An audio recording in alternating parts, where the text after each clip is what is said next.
This is the Global Broadcasting Service, serving remote outposts since 1928. Hi, everyone. Welcome aboard the Walt Disney World Express monorail. Caramba, we have something really big for you today. Welcome, foolish mortals. Now then, hang on to them hats and glasses, because this here's the wildest ride in the wilderness. This is the DBC Pod with Phil Schoen and Jason Dodge. Hey everyone, welcome to this week's pod. This is a show for the week of July 11th, 2022. And this week in our Disney World, we're going to talk about Genie Plus, some numerous topics, but we're going to talk about my pre-trip report, which happens to have a lot of stress and anxiety about how to use Genie Plus. This week's top 5, we're going to talk about the 5 best queues at Walt Disney World. And Phil, I had to say, I had to struggle to not pick the ones that you picked, just so we had some different talking points. I was actually wondering if you thought about that, because I noticed we picked different ones, which I thought was good, but I didn't know if you did that on purpose. I mean, there was maybe one or two overlays or overlaps on that one. And of course, this week's Ask Me Anything, and I've decided I'm not going to have Phil ask me, because he's asking me this week, ask me at this point in the show. I'm going to have it just dump it in my lap all of a sudden at some point in the show later. All right, maybe I'll tease it out, though. It has something to do with Disney characters. Ooh, interesting.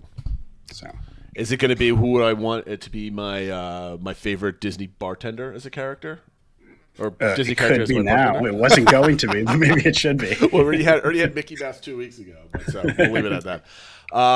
Okay, so Phil, at first you picked out some awesome articles, and this is what a lot of people are talking about. A lot of trips are coming up, and on Discord, people are kind of like feeding data at people how to do different things, and a lot of people giving advice in the trip planning section on how to use Genie Plus. Yeah. So you found one from Touring Plans about the value of Genie Plus. So why don't you kick that off? Yeah, as you mentioned, there's a lot of people talking about how do we figure out, is it worth it? What days? At what parks? And there's a lot of just chatter about that, but let's just go to the places that actually use the data and have a lot of resources behind that. And so Touring Plans put out, I believe it's their third time they've updated this concept of this article, where they run the numbers and they try to figure out which parks provide the best value for using Genie Plus, and also how crowd levels impact things, and also how has that changed over time. So, with summer crowds versus winter crowds and stuff like that, how does that vary on things? Now, they took 2 things into account. One is reservation availability. So how easy is it to make a Genie Plus reservation? So, if you can only make one and then they're all gone, then it's, that obviously impacts the value. Mm-hmm. And then also time saving. So, if everything's a walk-on, well, yeah, you can make your Genie Plus reservations, but you're not getting much value out of it. So it's trying to kind of combine those 2 things. So when can I get valuable Genie Plus reservations, and how much time can I save by having Genie Plus? And I thought it was really interesting that how they look across the different parks. And obviously we'll link the article. There's a ton of data in here, but they basically look for all 4 parks on low, medium, and high crowd days. And there's definitely some key takeaways that I think came out of this. The first one is the 3 most valuable scenarios are all at Magic Kingdom. Yes. So whether it's a low, medium, or high crowd day, they find value in using Genie Plus at Magic Kingdom. And I want to say, let me jump in before you go any further. This is very important for anybody that has a trip that hasn't been booked pre-June, because now you have to purchase Genie Plus the day of. There's no longer a choice where you just get a blanket Genie Plus for your whole trip. So making a conscious decision to buy this each day is even more important with this data, I think. Yeah, absolutely. And like you say, you have to do it each day, but that also means you get to just do it each day. Right. Sometimes I think, I know for our upcoming trip in December, we just added it on for all 3 days, and it is what it is. But if we had to decide like day of, that might impact whether we're going to buy it or not, especially if we have more confidence in sort of the crowd levels. So what I thought was interesting was even in the low crowd scenarios where you're like, well, there's all these rides, you don't really need it, but because there's so many rides that still carry a decent weight, and how much you can, we talk about the stack versus the flow or the churn method, you can kind of still churn through a lot of rides. That the lowest scenario, Magic Kingdom, they have it saving 213 minutes. So that's not like terrible. That's almost 4 hours, right? That's like 3.5 hours. Time is money, right? Yeah, like, and I think roughly, I think it's about $12 an hour of your time in a Disney park. So $15, you kind of need at least about an hour and a half just to break even. Now, obviously, there's time and effort that goes into using it. And I should say they're assuming people are, trying to have a good strategy. They're smart, they're people who are reading these articles. So they're like utilizing the system. Yep. But they said they're also not people that are like using tons of hacks and setting alarms. It's kind of like I'm a smart, knowledgeable, reasonable user of Genie Plus. That's who they're kind of targeting as using this. I want to mention that somebody on Discord, I think it was, I'm going to just make sure I get the person's name because I just thought of what it was, and I'm like, you know what, I might be wrong. It was Jen on Discord. She had linked basically, I don't know who made this. She does, somebody on the Touring Plans forums, a program or a code that basically logs in MDE, My Disney Experience, for you and allows you to book Genie Plus even faster. And there's like a script, there's a whole thing.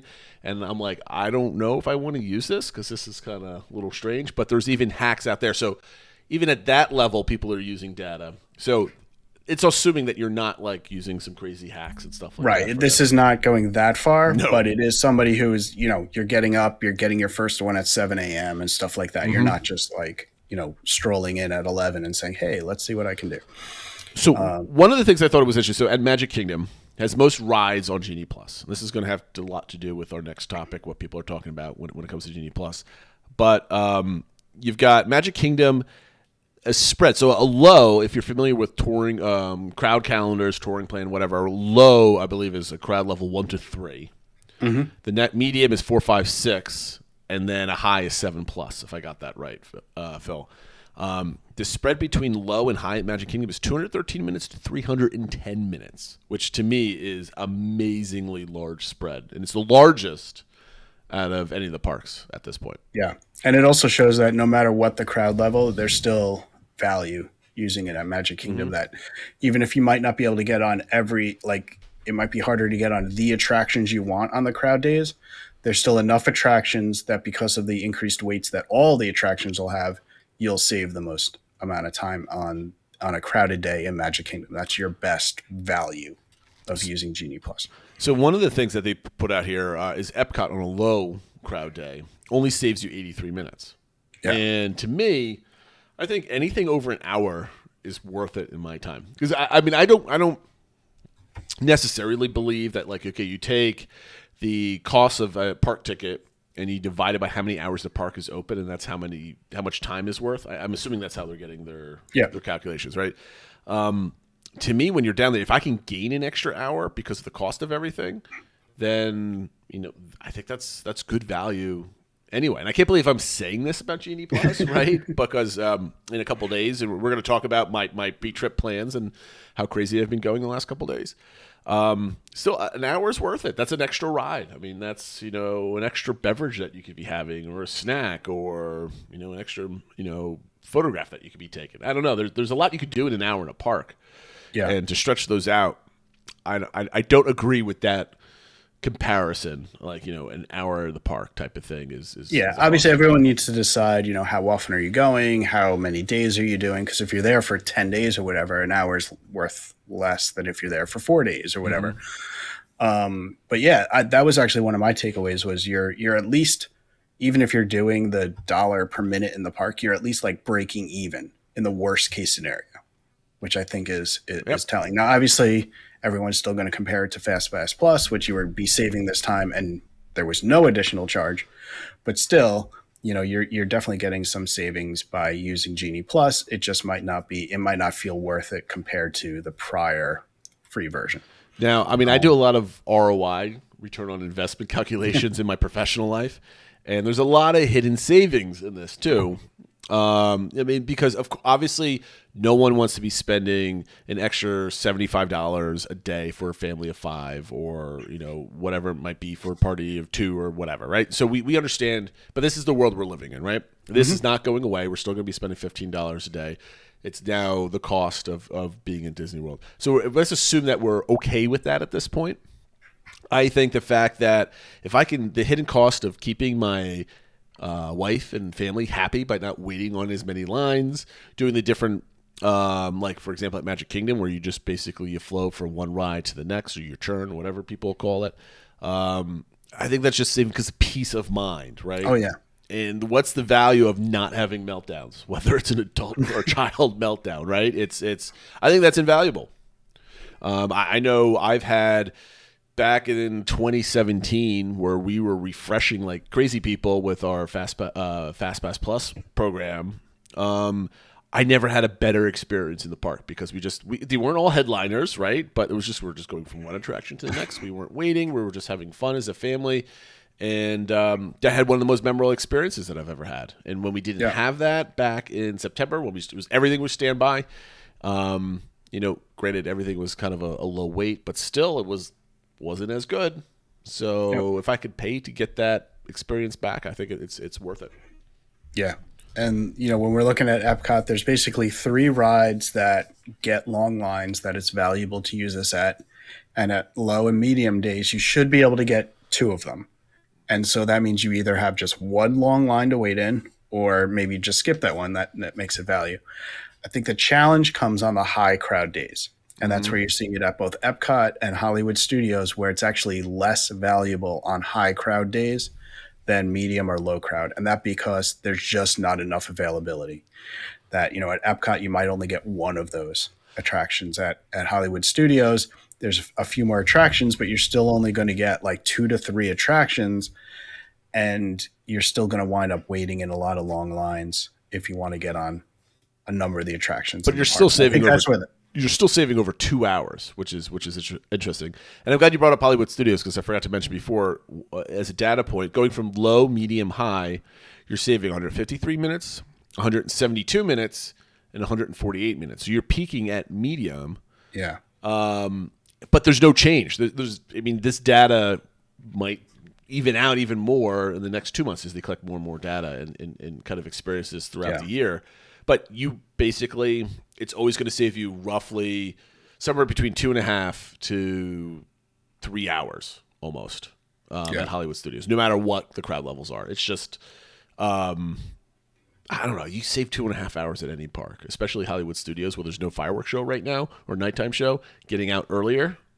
And getting back to your resort and going to dinner or something else like that. I think the frustrating thing at Hollywood Studios, and this is why I noticed touring plans for their high crowd days, they say high crowd level days at Hollywood Studios are miserable. Mm-hmm. Period.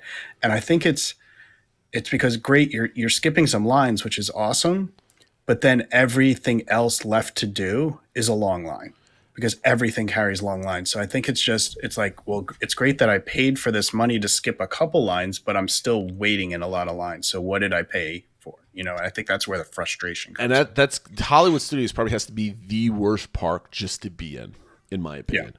Yeah. Animal Kingdom, you could walk around and see animals, and the park itself is gorgeous to kind of look at the details. Magic Kingdom is Magic Kingdom. Epcot's got booths and food and all sorts of different things that you can do. Hollywood Studios, it's awful to navigate because there's a lot of dead ends. It's crowded, and there's really not much to do unless you want to, kind of go see shows and that type of thing.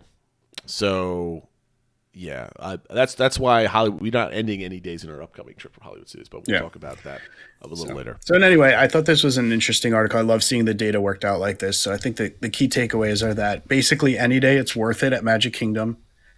And the other parks are generally you're getting your best value on medium crowd days because on the low crowd days, you probably don't need it at the other parks, although it's still probably useful at Hollywood Studios. And on the high crowd days, there's just not enough attractions to use that you're going to get frustrated because you're only really going to get to use it a couple times and then you're still going to wind up in long lines. So 100%.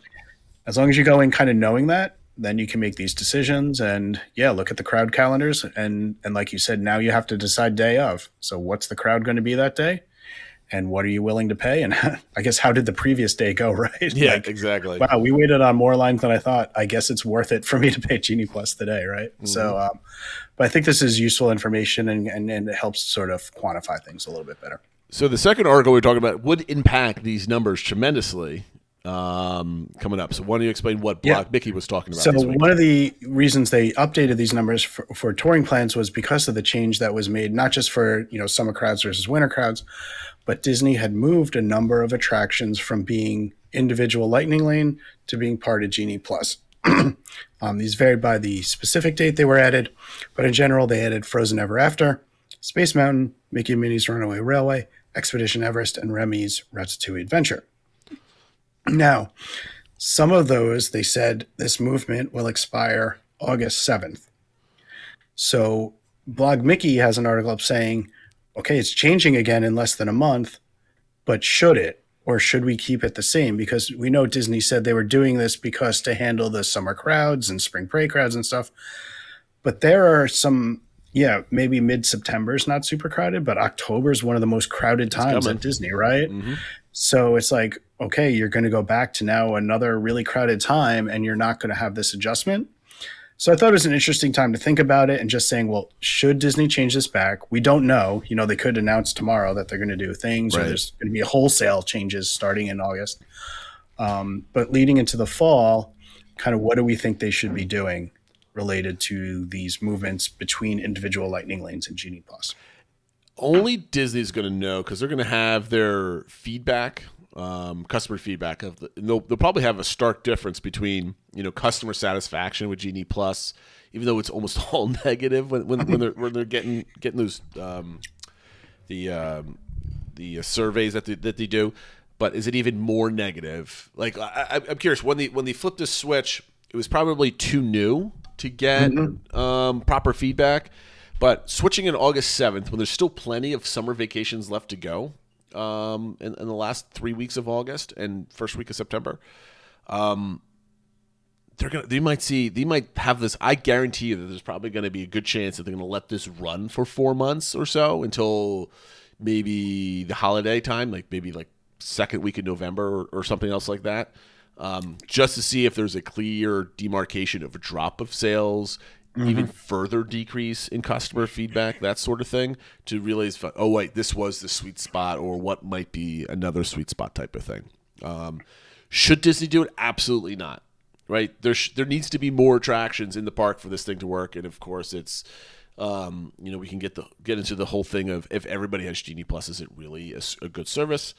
So I'd be willing to bet that they might start also tinkering with Genie Plus availability, like we were talking about, a while. So I think we might start seeing that come into play a little bit as well.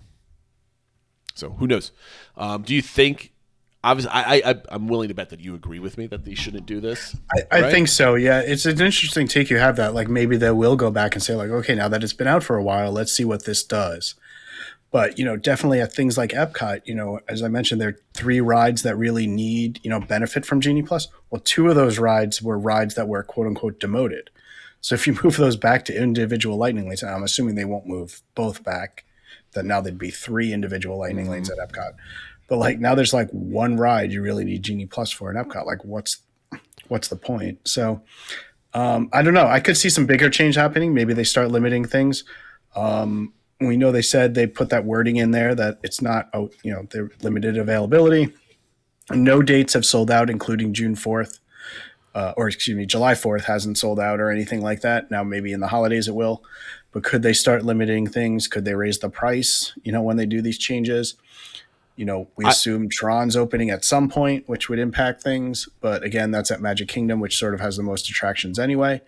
So I don't know. I think it's, right now when it's borderline that Genie Plus is worth it at these other parks.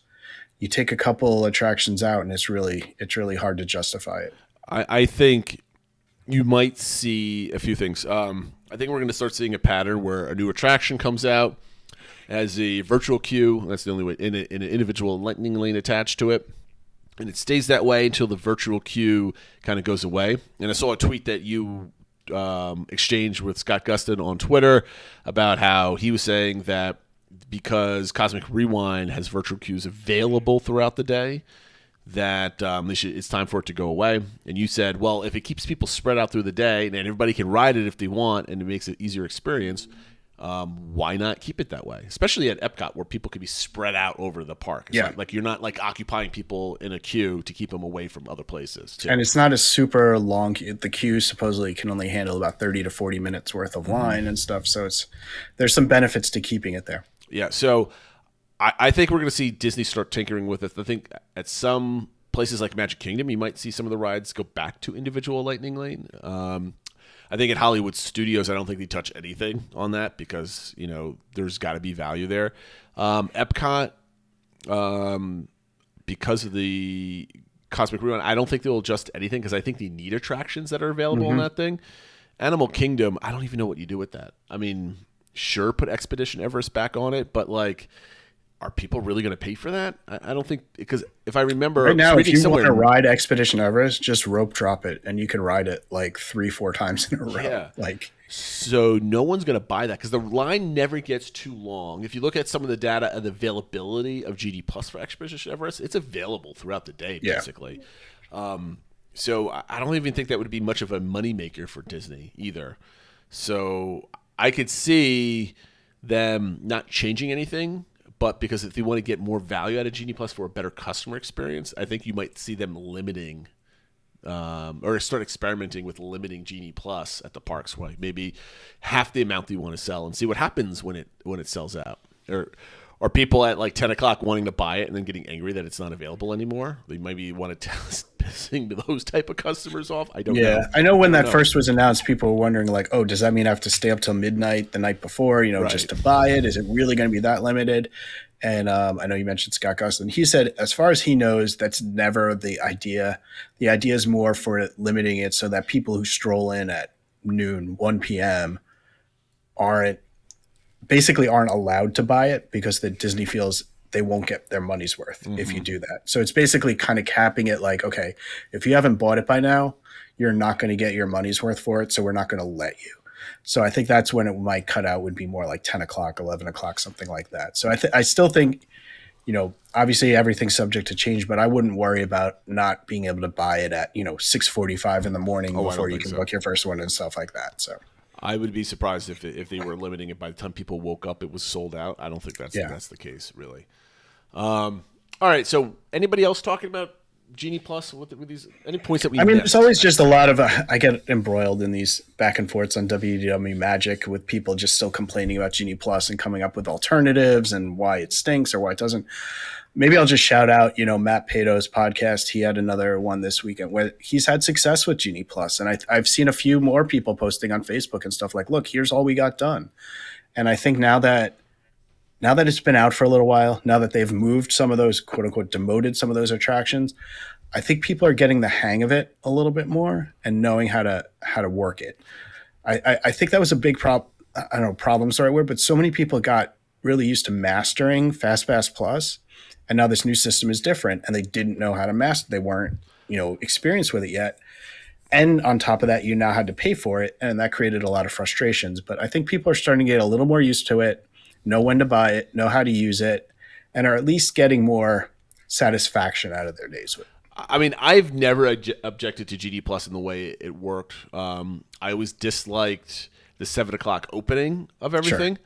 But then again, we're about to get to my pre-trip report. I'm looking at my, my spreadsheet of times when things open. I'm going to be up at 7 o'clock in the morning anyway. Yeah. So, because I'm a rope dropper. So I'm like, I really can't complain about that now that I think about all those type of things. I think it always goes back to that. No matter what system's ever been placed at any theme park, any amusement park, being up early and there early is a benefit. Yeah. I don't think that's ever going to change. But the only thing that the two things I hate the most about Genie Plus, and hate's a strong word, but I'm using it, is the paying for it because I think that's slightly obnoxious. But here we are. I'm kind of getting over that because that's the new reality at this point. Yeah. And the second one is the not knowing, right? We talked about this in a lot of other shows, right? Yeah. I don't like not knowing how my day is going to go. And we're going to talk about my stress and anxiety levels of this trip because of that in just a second. And the two, not being able to modify times and dates and stuff like that. The idea of booking something and I want to change it and risking losing it for potentially getting something, I don't like that. Yeah. So let me hop into my pre-trip report, right? Yep. So we're recording this on Sunday evening. I'm leaving bright and early Thursday morning, right? I have a 6 a.m. flight. I'm landing in MCO at 8:30. So I'm a logistics guy, right? Project manager by trade. So I want to get down every single step, right? I'm not the guy that has my spreadsheet open or a touring plans plan in my app that I have to follow step by step. I just need to know roughly how each day is going to go, where we're going to be, how long it's going to take. You get a general sense of the pace and the cadence of the day, I like to call it. So if I land at 8:30, it's going to usually take me about 1 hour to get off the plane and then getting an Uber and getting on and getting into my Uber about an hour after my plane hits the ground, right? You got to think about it. Plane lands, you got to get to your gate. Then you got to wait for everybody to get off the plane. Then you got to start walking to transportation area and then waiting for Uber. So that takes roughly about 40 minutes to an hour. I've timed it over hundreds and hundreds of flights in many airports across this country. And then maybe once you get an Uber, maybe 20 minutes to get to your resort, depending on how fast and traffic and all this other type of stuff. So I don't expect to be at my resort until probably around 10 o'clock in the morning if I land at 8:30. I'm thinking around 10:30. And you guys are staying at Caribbean Beach Resort, yes. So one of my original plans was to do Animal Kingdom in the morning and then hop over to Magic Kingdom because we have hoppers. And this is the first time that we've ever had hoppers and plan on utilizing them. And because it's just my wife and I with no kids. And but we changed it to Hollywood Studios so we can get to the resort, place our bags in at the front desk, and then basically take the Skyliner over to Hollywood Studios. So I happen to have a very good friend of mine that's going to be booking my individual lightning lanes for me that morning, and that man is speaking right across to me right now.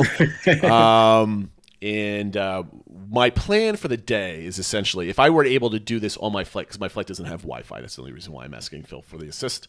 I want to get a Slinky Dog Dash for the morning, Rise of the Resistance individual lightning lane. I've got Magic Kingdom dinner reservations at Skipper's Canteen at 6:30, right? So I don't care when I hop over, but I'm thinking somewhere between 3 and 4 o'clock, but we're going to make our way over there. And that's up in there. That's completely flexible. So I'm not a stickler for when we're going to hop.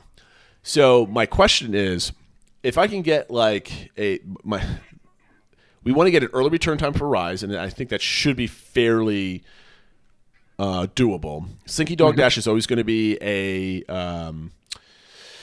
hard one to get, right? So you might get a 5 o'clock return time, and that's just not doable for me at that point. So, okay, so what do you do when you're transitioning from park to park on Genie Plus? And again, I don't think this is a very big deal, but I'm also fretting about it, right? Yeah. So I don't want to stack for Magic Kingdom because the value of Magic Kingdom is going from Lightning Lane to Lightning Lane, right? You don't want to just stack 4 of them in the evening when you could possibly get 6 of them if you just go from 1 to 1 to 1 to 1 at night. So at what point do you stop stacking Hollywood Studios and start stacking for early Magic Kingdom? Because we could probably pretty easily get, let's say we got lucky, we got Slinky at 11 o'clock, right? So that's our first attraction. Do we then, when I land since the park opens at 8:30 and my second lightning lane is available at 10:30, do I not get it and just go to Slinky, and as soon as I chime in, get the next one and start just flowing for Hollywood Studios for maybe 1, maybe 2 attractions for the rest of the day? And then at, let's say the last one I do is at noon or 1 o'clock. Do I then start stacking for early evening in Magic Kingdom and then leave and go back to the resort, check in, put our bags in our room, that sort of thing, and then go over to Magic Kingdom and have 2 waiting for me, but not make any others? And then once I'm done with that last one that I stacked, then try to I'm sounding crazy right now. I was explaining this to my mother, who's an avid Disney fan and doesn't get into all the planning, but loves hearing about it. She's looking at me like I'm bonkers. We were hanging out by the pool today, and she's like, it's probably not that hard. I don't know why you're thinking. I'm like, I want to know how it works. This is my first time utilizing Genie Plus, and it's just is it going to be hard? I've heard nightmare stories about it. I've heard wonderful stories about it. And granted, it shouldn't be this much work to plan. I should be thinking about this 60 days in advance, get it done. And I'm going into this week like I have everything I'm going to do, and I'm just like, Well, it either needs to be you have things set, or you're going in knowing it'll be fine. Like it shouldn't be like that. I think that's the worst part is that you're stressing about what might happen. right. And I just got done telling thinking my of all wife. the negative scenarios, and that's not what you want to do when you're going on No. vacation. You want to think about the positive scenario. Oh, I mean, I'm just this is going to be one of the longest vacations my wife and I have had away from the children, and she's stressing out about that. And my mom's here to take care of them. There's absolutely no reason for her to worry about it, but she's coming up with all these worrisome scenarios about what if, and I'm telling her you can't do a what if. Here I am doing what if, right? Because I'm doing the same thing. So I think my plan for the first day is see what times you get us, right? And then build off of that, right? Yeah. So and I think I have to get used to how it works. And then, okay, so when is Slinky? If you can't get Slinky, then it's good. I gave you Mickey and Minnie's. And then if it's not Mickey and Minnie's, it's Terra Terra. If it's not Terra Terra, maybe like Falcon. Like just pick a headliner for me. And I think you That's get relatively whatever, right, and yeah. boom. Get something between the 9 and 11 o'clock hour, somewhere in there. And then once I hit it, as soon as and hopefully it's right around the time my second Lightning Lane could be made at that point, and I'm not going to rush that second one, or maybe I'll book it and be able to cancel it. We'll see what it is. And then just go from, I think I'm actually going to see if I can flow Hollywood Studios, because I'm certainly not going to be able to stack for later in the evening anyway, which is what a better strategy is regardless. So I think I just flow till, I don't know, if I can, I can't get any more return times before, let's say, 3 o'clock. And at that point, try to get 4 o'clock and later at Magic Kingdom, because even if I arrive at like 4:30, 4:45, we got that hour-long window and a little bit of a grace period afterwards to get on. Yep. And then stack through the end of dinner, which maybe like if our plans are at 6:30, I always say dinner's like an hour, right? So all my attractions from like 4 to maybe about 7 is my window to stack if I can, and then not do anything else until after dinner and just see how I can flow from one attraction to the next. And obviously, when that 2-hour window pops up again, it's dinner time. I'm like, oh, I've got a really good one coming up. Should I stack it, or should we just like not worry about it and go on? So that's my. At what point do you trigger the change? So that's only a 2-part day, right? So we're going to be up at the crack of dawn, flying, landing, doing all of this stuff, having a nice dinner Magic Kingdom. We're not going to be rushing, right? So I'm trying to get all the mental gymnastics out right now. And this is therapy for me, everybody that you're listening out there and watching. This is therapy for me kind of walking through it, and Phil's going to be telling me if I'm crazy or not. So the second day, we're doing all 4 parks in one day. We're doing this not because it's fun, but because it's probably a challenge. And I think we're going to have actually a good time doing it. So we're going to start our day off at Animal Kingdom. Bus from CBR to Animal Kingdom. We're going to go in at 7 o'clock. I'm going to get an individual Lightning for Flight of Passage. Then we're going to book something like Navi River or Safari. We're going to probably shoot for those 2. And then get to the park and just kind of do that. And if we get a little bit later return time, let's say like 8:30, 9 o'clock, we're going to walk the trails, walk the park, have a good time. I don't know if we're going to go see any of the shows. Maybe we'll do that. Maybe we won't. We'll see how we're doing. And then maybe do Expedition Everest a bunch of times. Like you said, you can kind of rope drop it. And then I had originally had lunch at Sanaa at like 11:30. I've now moved it to 12:50. And I just realized how long it takes to get from Animal Kingdom Lodge to DHS. It's 11-minute bus drive. I've seen people recount that. So I'd rather be slightly late getting to Hollywood Studios, because that's our second park for the day, rather than being there an hour early and twiddling our thumbs and not being able to do anything. So Animal Kingdom, we're going to hit the headliners, walk around, do the trails, go to Animal Kingdom Lodge, explore, have some lunch. And then we're going to do Hollywood Studios. I have no idea what we're going to be doing in Hollywood Studios for 2 to 3 hours. Hopefully, by the time we're leaving Animal Kingdom Lodge, I can start stacking for the rest of the day. One thing that's good is you'll know what you didn't get on day 1. So, like, let's say you don't get Tower of Terror, you might be able to book that for early afternoon or something like that. Absolutely. So we're going to try to grab something for Hollywood Studios. And I don't even care, even if it's a repeat ride. Like, I just want to go and do something, have fun. Maybe, hopefully I can book 2 rides for Hollywood Studios. If not, after we're ready to leave Hollywood Studios, I'm thinking we're going to be there from like 2:30 to maybe like 4:30 or so. So somewhere between 2 and 3 o'clock, we're going to leave. We're going to take the Skyliner from Hollywood Studios, take a nice leisurely ride over to Epcot, where hopefully we can get, I'm going to attempt to get a virtual queue at 1 o'clock for Guardians. I'm going to see what kind of Lightning Lane is available from a stacking perspective for that time slot between 4:30 and 7, somewhere in that time frame. But we're mostly going to Epcot to kind of do World Showcase. It's going to be food and wine. We're going to grab some beverages. Yeah, I think you have to have scanned in at 1 p.m. I'm not sure to get the 1 p.m. queue. Do you really? So that might be a little tough. Oh, that's right, because it's at 2 o'clock, right? So maybe an individual Lightning Lane for Guardians. Yeah, you'd be able to buy an individual lane. Yes. Yeah. Good point. Yep. So try to do that. I don't know what we're going to aim for. I'm just going to see what's available at this one, because this is just going to mostly a window for World Showcase, kind of walking around, because we're going to land there anyway from the Skyliner. And then we're going to do something I've never done, is take the monorail from Epcot to the Magic Kingdom and finish our day there. And we're just there to just kind of walk around. And it's an 11 o'clock close at that park, obviously. And then 2 fireworks shows that night, which is something I don't think Magic Kingdom has ever done on a repeat of the show. So I don't even know no one knows how that's going to go. Because I think it's starting in the next day or two, right? Like, it starts the 12th or the 13th? I think so, yeah. So it's going to be the third day of that. We have no idea what the crowds are. My wife doesn't like crowds, so we're like, you know what? Why not, we skip the 9 o'clock show.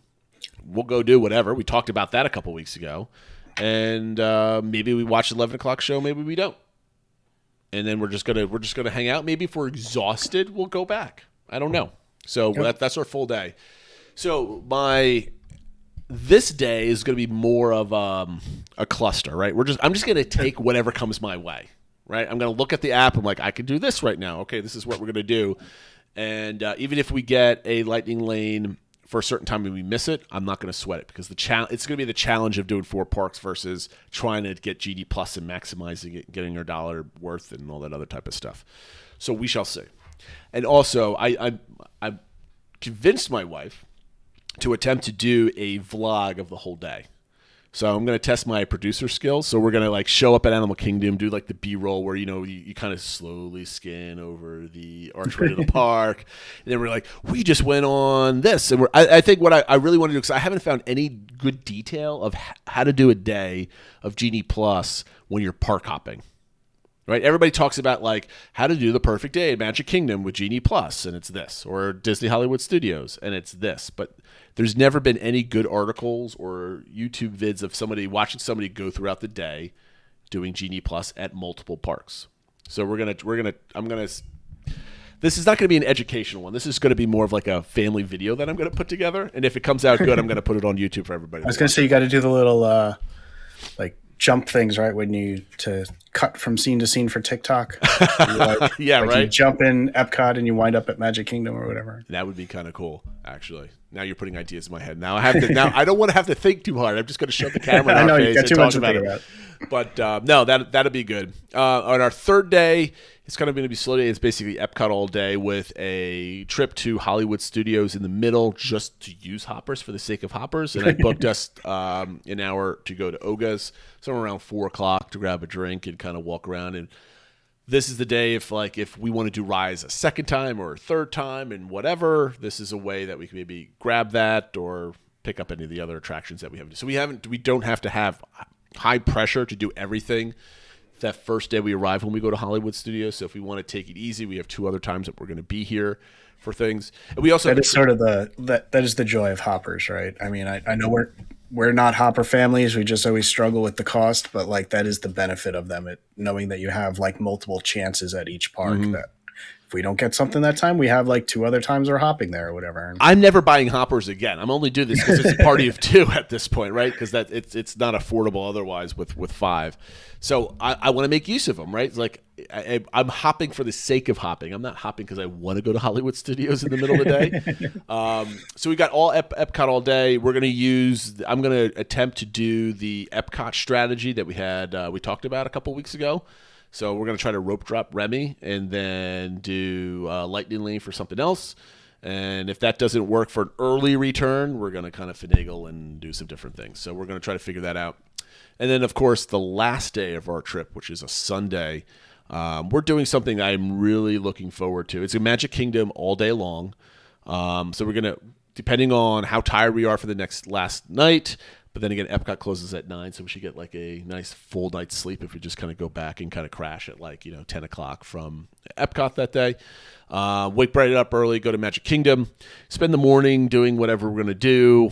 This is my least stressful day because I have a ton of stuff planned, and when you're just GD Plusing one park and not hopping, flowing from one attraction to the next, I think is going to be really cool. So we've got a 1:30 appointment or reservation for Steakhouse 71. We talked about how this is one of my my bucket list things that after I've seen everybody eat the hamburger there, that's my target.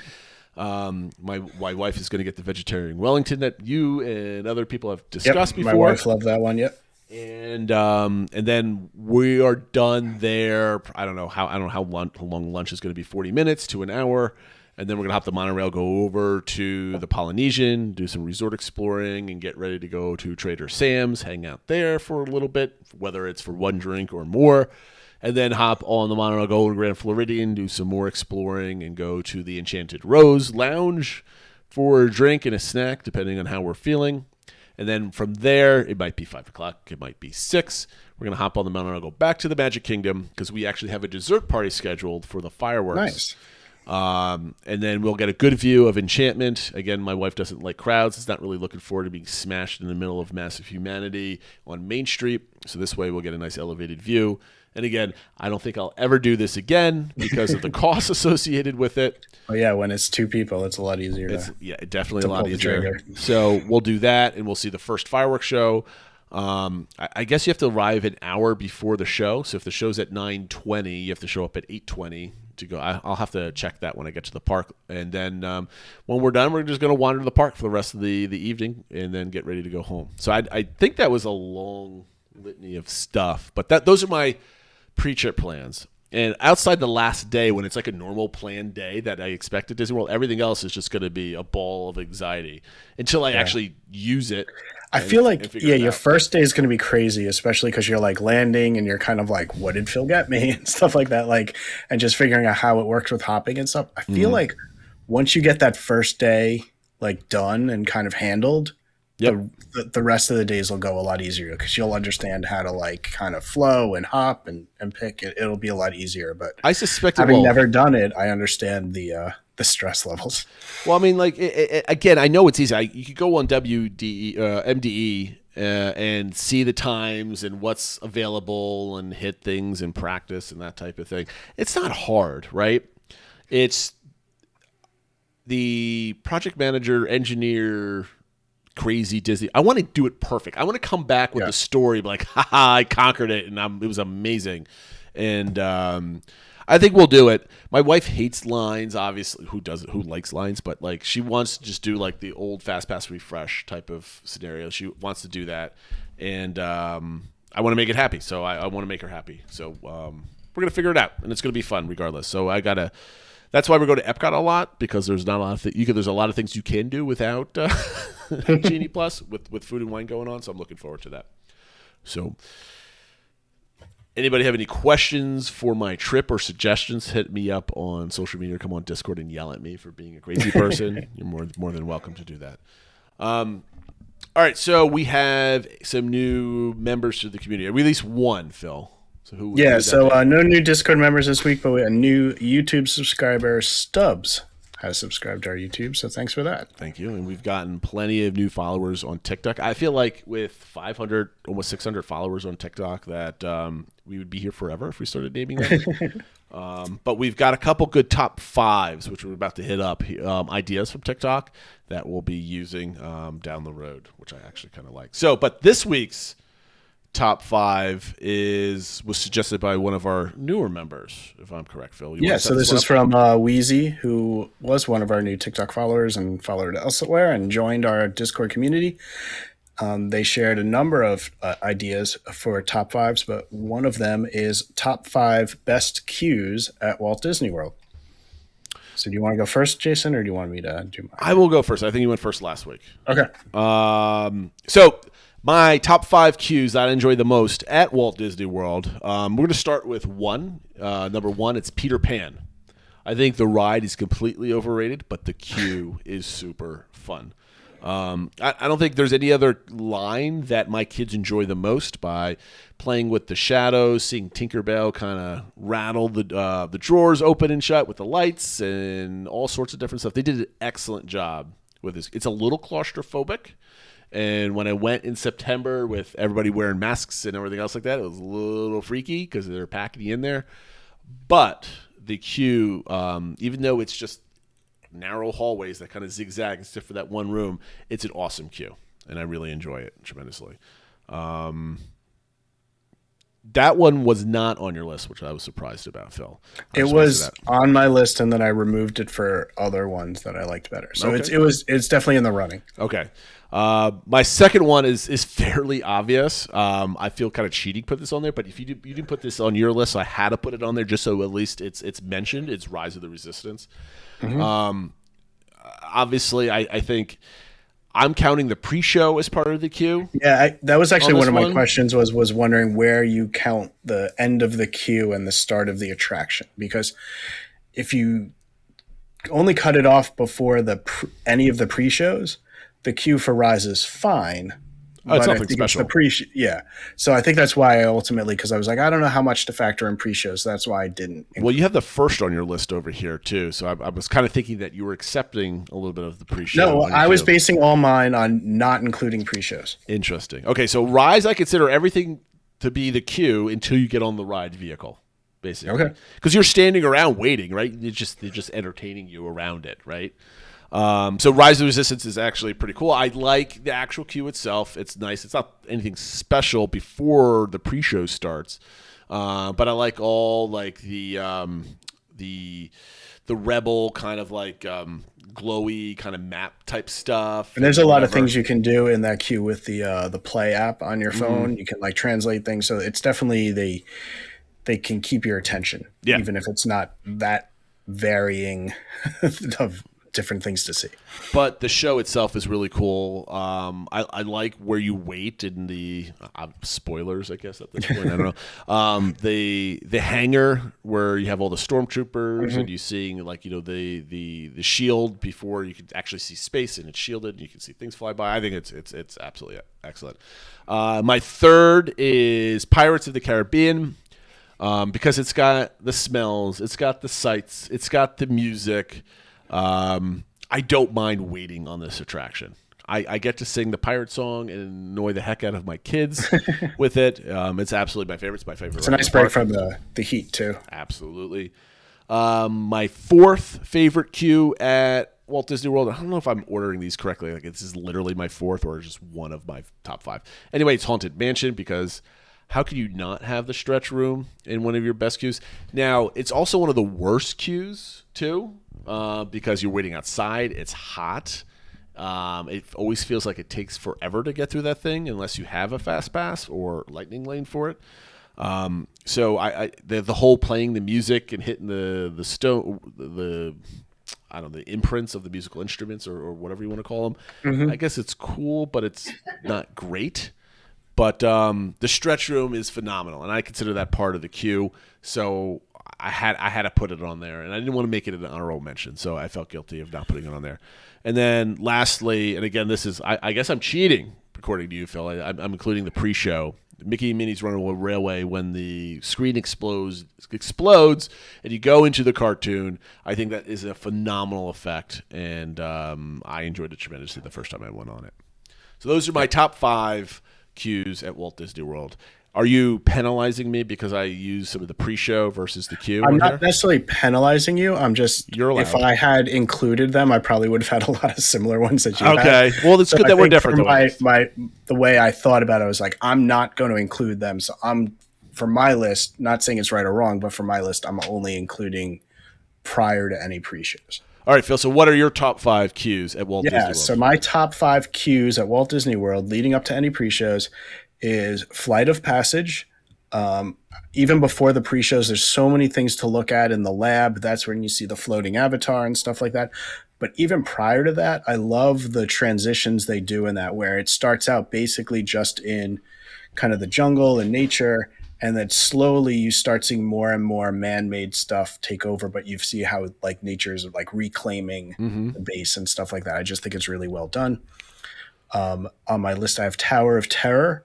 I know part of the queue can be out in the hot sun, which isn't great, but just the whole like theming and scenery in that area, and you have the tower rising above you. It just really sets the mood really well. I agree. And I think just walking through the courtyards, it really transports you to where that tower is. Expedition Everest, I think, is a great queue. There's so many things to see. It's so well done. This is the one I wanted to put on my list. Yeah, I know Joe Rohde and team went over to Nepal, and it's all authentic to that and stuff like that. So I think that's, it's one where you kind of, if the line's moving quickly, you kind of just go through it quickly. But there's a lot of details to see, and a lot of fun little nods, and a lot of really historic artifacts in there. That's the only one of the queues where I'm actually reading more than like anticipating the ride. Absolutely. Number 4, I have Millennium Falcon Smuggler's Run. Obviously, the pre-show for that is fun too, but even prior to that, the way they have the queue go up and around and you see the Millennium Falcon from different angles and stuff like that, it just feels like, again, it feels like you're really in a different world. You're in the world of Star Wars and you're just in queue for this ride, but it feels very authentic to where you are. There's a lot of details to see there. I like this queue for all those reasons. No doubt about it. It's really awesome. I don't like how long the line takes to kind of go up and then around, where like the mechanic droid is like working on the thing and getting a lot of those. That seems to always take forever, that one last loop. I don't mind everything go up and around, but that final turn, it's just too much. It's just like I know I'm too far away from the actual entrance. And there's not too much new stuff to look at, but yeah, it's an excellent queue. I would have put this on my list as well. And my last of my top 5 is I actually put Star Tours. I know it's an older queue, but even from the outside, you get to see the AT-AT and you can see the back of it and kind of how it was put together.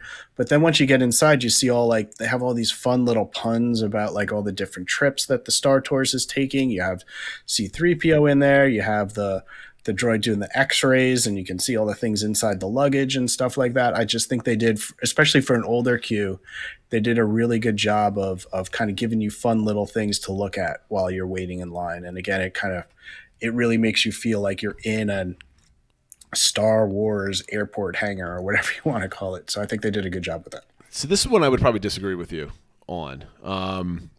I get all the points, and it is an interesting queue, but to me, it's just a little old and cheesy, a little bit.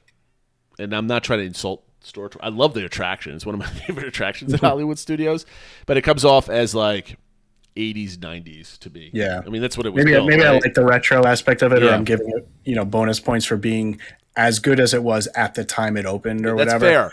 That's fair. If you're basing this off when it was built, I think you could give it points for that. No doubt about it. But those are my top 5. Flight of Passage, Tower of Terror, Expedition Everest, Millennium Falcon Smuggler's Run, and Star Tours. We're getting really good at queuing these up for TikTok with your recap there, so I appreciate that, Felix. Well done, well done. We have a new link for social media that I just put up. So if you go in our TikTok bio, there is a what is it called? A life tree? Was that the a link tree or something like that? Excuse me. Yes, a link tree, which is one link that then gives you a link to all of our social media platforms. So we'll be linking that out on our social media. I'll be putting it out on our TikTok links and in the YouTube description for all these shows. But Phil, why don't you tell them where they can find us on social media? Yeah. So besides the link tree, you can find us everywhere: Twitter, Instagram, Facebook, YouTube, and TikTok at the DBC Pod. And of course, the Discord server. And I'm realizing I have all the bad links in all of our YouTube channels, so I had to go back and fix those because I never changed them, and I've been just copying the old description links to the new ones. It's me being lazy. So, all right, Phil, this is time for when you get to ask me anything, and the hint today was Disney characters, if I can remember correctly. So what is your question? So I thought about this because announced today is the 10th of July, a number of characters have returned to Walt Disney World, and a number of face characters, which was nice to see, whether it's Peter Pan, Aladdin, and Jasmine, and that sort of thing. So my question to you is, what 2 characters would you like to see be added as walk-around characters at Walt Disney World? So I specifically walk around, so not like a formal meet and greet, but that you would just think would be fun to see walking around at Walt Disney World. Are you going to give me a park, or you give me the ability to pick which park I would like to see these characters in? You can pick whatever park, and I'm also going to throw out there, you can assume away the Marvel restrictions. So if you want Marvel characters, you can pick them. I mean, that's interesting. I just saw on Twitter today Iron Man out in the Avengers campus in Disneyland. He's like in a kind of like Avenger-looking I think that's car. all the Disneyland Paris. They just opened was that up, Disneyland Paris? Or yeah, no? they just opened up the That's right, Avengers you're right. campus there. So there's a lot of fun stuff over there. This happens when I scroll Twitter quickly. I miss what continent it's on. I mean, I'm a stickler for classics, right? I would love if the Fab Five, Mickey, Minnie, Donald, Goofy, and Pluto were to be just walking around the park. Right now, you can only see them either when you're eating not so great food, or on the stage somewhere, or after a very long line. Maybe not the one at Animal Kingdom. That one just opened up again. But I would love to see them walking around. You don't get to see that many walking around characters at all anymore. And I know the best place to see walk around characters was Hollywood Studios pre-COVID with all the Star Wars characters. Like you saw stormtroopers walking around, not just kind of like up at a stage somewhere. That they were literally walking around, like interacting with people. And you had the parades over there with Captain Phasma and Darth Vader and all that. I love that. I would love to see more of that and less characters behind a fence. So I don't know if there's like over the long haul, it causes too much human congestion or these issues. I think that's why know. they don't do them at Walt Disney World, is everybody would swarm the characters, and they basically had to come up with these more formal structures. I do like the one of the things out of the pandemic was the characters like running around in the field. Like we talked about that before. I thought that was always rather cool. I can't think of any other specific characters I would like to see. I would like to see. Here's my official answer. Now that I've just been spouting out everything for the last 2 minutes, I would like to see Disney World, Disney World people put together brand new characters as they've gotten very hot on Disney Plus or in the movies, and put them in the parks right away. Right? So Mirabelle, get her in the park like a month after the movie release. Like part of your prep for the movie should be getting characters for the parks to kind of back up marketing. They used to do that, where like the Frozen characters were in the parks before the movie came out and stuff like that. So I think we need to get back to this. So that's what I would like to see. Any popular movie that's coming out, we need those characters in the parks at the same time, and that will be my answer. All right, good answer. What is the Disney Comeback Index this week, Phil? So it has moved up from 86.4 to 86.6. Some of the movement items were the Chippendale sing-along over at Fort Wilderness is back, and they added in the holiday firework tags. So at 4th of July at Magic Kingdom and Epcot had special 4th of July fireworks. Awesome. And lastly, before we finish the show, we're going to go with our DBC Discord engagement question of the week. And this week we were talking about Splash closure and when Tiana is going to open. We already kind of talked about this last episode, pretty much. Again, to recap, we expect Splash to be open, I think, throughout the rest of this year, and it'll go down sometime in Q1 next year. If they're really honest, looking to get an opening in late 2024. So I think the latest it closes, if I had to pick a month, I would say end of January, beginning of February. If I had to pick the latest, it would be last week of March, first week of April to get through like all of the races and everything else and all the competitions that are usually down there. And unfortunately, 50th celebration too, if you wanted to do that date. Yeah, so I think obviously they're going to miss a lot of the spring break stuff. I think it's going to be certainly closed for that if they're looking to do 2024 opening. Tiana opening is probably going to be not even in 2024. They're going to be late and it's going to be all messed up. It's going to be 2025. That's my guess. Yeah. What did you have to say about that, Phil? Am I wrong? So I'm pretty similar. I think it'll be when it goes down for its normal winter closure, which is usually like January 10th. And I think they'll get it open probably mid-November, something like that, of 2024. I think they'll hit the 2024 deck. I think they've been working on the animatronics and the set pieces and stuff. And I don't know. I mean, I know they've probably felt a little bit of pressure to put that date out there, but now that it's been out there and confirmed a few times, I think they'll hit it. I mean, obviously, who knows what could happen? That delays can happen, but I think that definitely is their intention to hit 2024. And that's what I think everybody is basically guessing, right? Matt Pato I think said, so. Yeah. Same thing, February. I know Doxy was talking about. I'm just zooming in and out of my notes. They're terrible. I can't even see. She thinks it's going to be even earlier in fall of 2024, but I guess that could be your November thing, right after the Halloween party, before the Christmas party starts, which I think would be. Yeah, I think that's kind of what I'm thinking. And then D. Lavender is talking about how opening on the summer of 2025, so kind of agreeing with the cynical side of me. I think they'll miss that target because I definitely think if they can't get it by maybe even earlier in the fall, they might just say, like, are we really going to open a water ride in the winter? So they might just push it out to summer of 25. Yeah. So, who knows? Okay, so for those of you that have not chimed in on Discord, shoot us a note on Twitter or somewhere on social media. We're going to talk about it, and then with your guesses, go on the record. We will certainly not hold you to it, and probably won't remember in a year and a half from now to go back and look at what people were saying at this point. But you can certainly call us out if you're listening to this episode a year and a half from now, and you want to make fun of us for a wrong answer. Next week, or starting in a few days, we're going to talk about on Discord. Report that the D23 will be kickoff to the Disney Company 100 anniversary. Rumor of a new nighttime show coming to Disneyland.